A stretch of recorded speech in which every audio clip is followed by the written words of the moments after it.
نحمده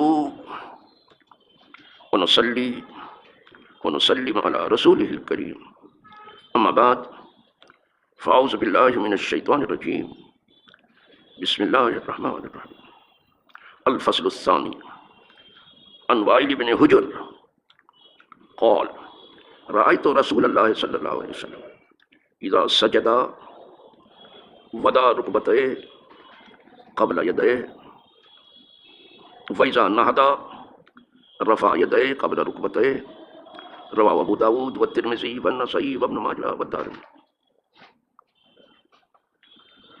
وعن أبي هريرة قال قال رسول الله صلى الله عليه وسلم إذا سجد أحدكم فلا يبرك كما يبرك البعير واليد يديه قبل ركبتيه رواه أبو داود والنسائي والدارمي قال ابو سلیمان خطابی حدیث وائل بن حجر اثبت من هذا وقیل هذا منسوخ۔ میں نے آج سجدہ جو نماز کے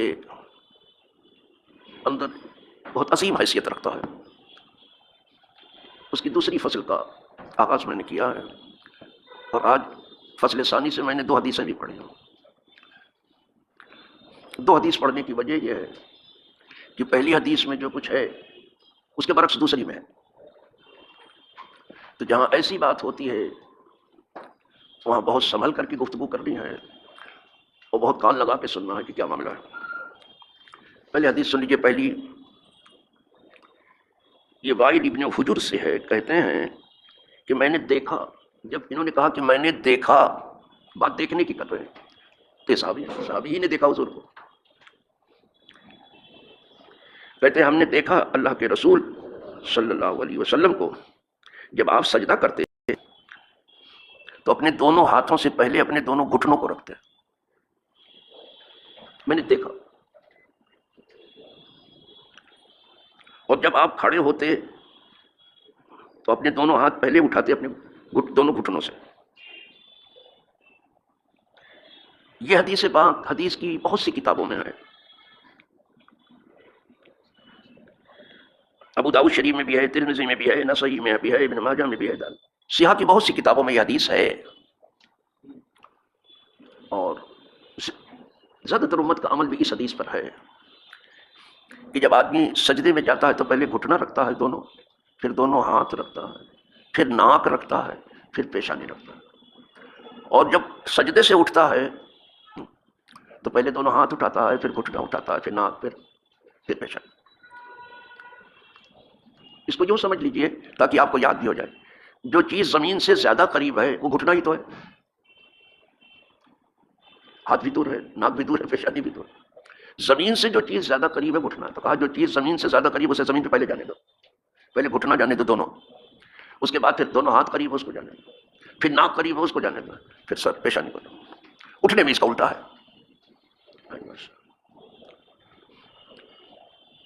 زیادہ تر امت کا عمل اسی حدیث پر ہے۔ ابھی جو دوسری حدیث آ رہی ہے جناب ابو ہریرہ سے، اس میں اس کے برعکس میں گفتگو کروں گا۔ ہاں، ہر کوئی اس لائق نہیں ہے کہ اپنا گھٹنا پہلے زمین پر رکھے۔ بڑی عمر والے کے لیے یہ بڑا مشکل ہے، اگر گھٹنا رکھنے جائے گا سیدھے منہ کے بل گرنے کا خطرہ ہے اسے، اس لیے بڑی عمر والے پہلے ہاتھ رکھتے ہیں، پھر گھٹنا، پہلے ہاتھ سے سہارا لیتے ہیں۔ اور یہی دوسری حدیث میں آیا ہے جو آ رہی ہے کہ پہلے دونوں ہاتھ جانے دیجئے، پھر دونوں گھٹنے جائیں، اور وہ بیٹھنا جو اونٹ کا بیٹھنا ہے اس طرح نہ بیٹھیے۔ کتے کی طرح بیٹھنے سے تو منع کیا گیا، لیکن اونٹ کی طرح، اونٹ مشہور جانور ہے آپ کا، اونٹ کی طرح بھی نہ بیٹھو۔ اونٹ پہلے اپنا گھٹنا رکھتا ہے، تو کہا اونٹ کی طرح سے نہیں، پہلے اپنا ہاتھ رکھے۔ جہاں تک صحت کی بات ہے، دونوں حدیثیں صحیح ہیں، ایک جناب ابو ہریرہ سے ہے اور یہ وائل ابن حجر سے ہے۔ تو جب ایسی کوئی حدیث آ جائے جس میں بظاہر جو ہے ایک دوسرے کے خلاف ہو بات، تب یہ دیکھا جاتا ہے کہ دونوں حدیثوں میں کس روایت میں زیادہ مضبوطی ہے، راوی کے اعتبار سے کون زیادہ اقوا اور کون زیادہ اثبت ہے، کون زیادہ ثابت ہے اور کون زیادہ قوی ہے۔ تو وائل ابن حجر کی حدیث زیادہ اقوا ہے اور زیادہ اثبت ہے، لہذا اس حدیث نے جو پہلی والی پڑھی ہے نا، اس نے دوسری کو منسوخ کر دیا ہے۔ یہی تذکرہ بھی ہے، دیکھیے ابھی ترجمہ سن لیجیے، کیونکہ پڑھا ہے تو ترجمہ بھی سن لیجیے۔ وعن ابو ہریرہ قال قال رسول اللہ صلی اللہ علیہ وسلم، حضور نے ارشاد فرمایا کہ جب سجدہ کرے تم میں سے کوئی ایک، تو اس طرح نہ بیٹھے جیسے اونٹ بیٹھتا، بعیر کہتے ہیں اونٹ کو، اور بیٹھ کہتے ہیں بیٹھنے کو، ایسے مت بیٹھو جیسے اونٹ۔ کتے کے بارے میں تو بہت سے لوگوں کو معلوم ہے، لیکن اونٹ کی طرح بھی بیٹھنے سے منع کیا کہ اس طرح مت بیٹھو جیسے اونٹ بیٹھو۔ وَلْيَدَعْ يَدَيْهِ قَبْلَ رُكْبَتَيْهِ، چاہیے کہ پہلے اپنے دونوں ہاتھ رکھے پھر دونوں گھٹنے۔ اب اس کا الٹا ہو گیا نا پہلی حدیث کا، یہاں پہلے ہاتھ رکھنا، اور اس دوسری حدیث پر عمل بہت زیادہ ہے کمزوری کی وجہ سے، مگر عذر کی وجہ سے، ضعف کی وجہ سے۔ لیکن جو صحت مند لوگ ہیں ان کے گھٹنے پہلے جاتے ہیں پھر دونوں ہاتھ جاتے ہیں۔ زیادہ تر ائمہ اور ائمہ حدیث سب اسی پہلی حدیث کی طرف گئے۔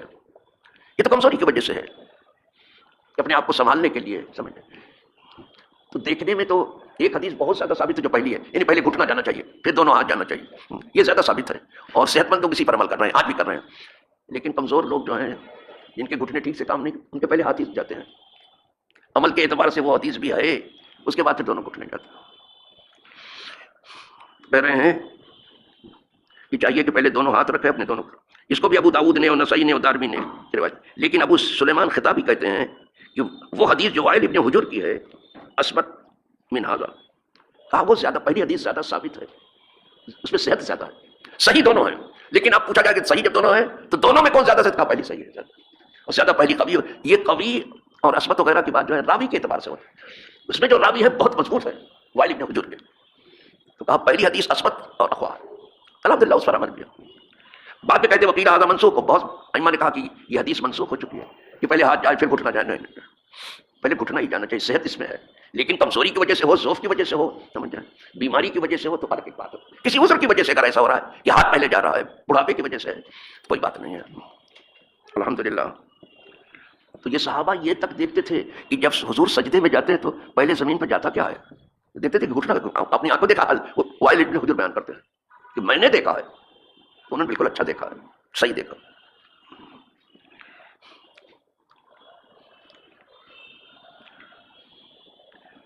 تو الحمدللہ آج یہ دو حدیثیں فصل ثانی کی ہو گئیں، جنہیں اللہ نے صحت و سلامتی عطا کی ہے، وہ کم عمر ہے ان کی، انہیں چاہیے کہ سجدے میں جانے کے لیے پہلے گھٹنے کو جانے دیں، اس کے بعد دونوں ہاتھ کو جانے دیں رکھنا، اس کے بعد ناک رکھ دیں پھر پیشانی۔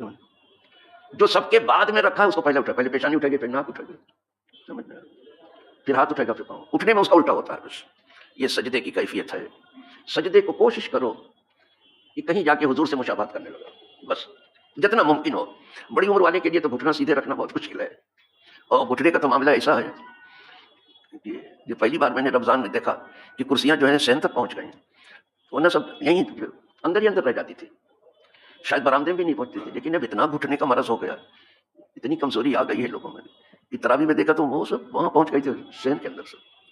ہم بھی 6 سال سے اسی کشمکش میں تھے کہ پڑھ پائیں گے کہ نہیں پڑھ پائیں گے، اور ہم سے کہا جاتا رہا کہ آپ فرض پڑھا دیجئے بھلے تکلیف کے ساتھ، اور اس کے بعد کرسی پہ بیٹھ کے تراویح پڑھ لیجیے۔